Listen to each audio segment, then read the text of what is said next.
मैं और भी बात करता हूं कि जो अभी स्क्रीन पर दिख रहा है 125 सीट जिस पर कांग्रेस का हमारा इंडिया गठबंधन आगे है, इसमें मैं देख पा रहा हूं 46 ऐसी सीटें हैं जिसमें पहले हम पीछे थे। तो बहुत बड़ा मेजर ये कन्वर्जन हो रहा है। और जो बीजेपी का फिगर आ रहा है उसमें ये क्लियर कट दिख रहा है कि 25 सीटें ऐसी है जहां पर बीजेपी जो है वो पहले आगे थी, अभी डाउन हो रही है। तो कांग्रेस के प्रति, इंडिया गठबंधन के प्रति जनता ने वोट डाले हैं। जनता को समझ में आया है कि अगर आगे देश का कोई भला कर सकता है तो कांग्रेस पार्टी कर सकती है। रुझान जैसे जैसे मैंने पहले भी कहा, पहर आगे बढ़ेगी।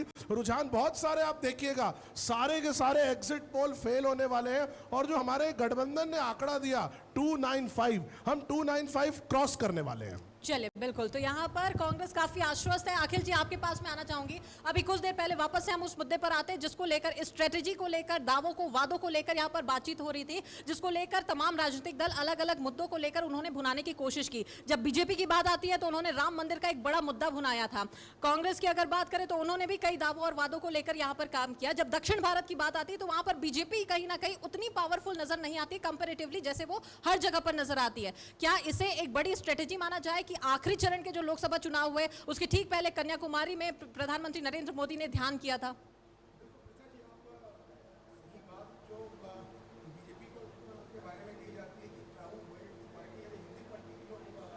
हाँ, जो पार्टी है ये कही जाती है। और साथ में ये बड़ी चीज़ है कि जो हिंदुत्व की मुद्दा, राष्ट्रवादी मुद्दा है, नेशनलिज्म है, इसको लेकर बीजेपी चलती है। और जो ये जो मुद्दे हैं ये हिंदी पट्टी वाले जो राज्यों में हैं वो ज़्यादा प्रभावी नज़र आता है। लेकिन साउथ में या नॉर्थ ईस्ट में यहाँ पे ये बीजेपी कमज़ोर है ये मानी जाती थी। लेकिन इस बार जो है जिस तरीके से एग्जिट पोल आए हैं उसमें उड़ीसा और बंगाल में भी बीजेपी आगे होगी ये बताया गया है। लेकिन साउथ में भी जी।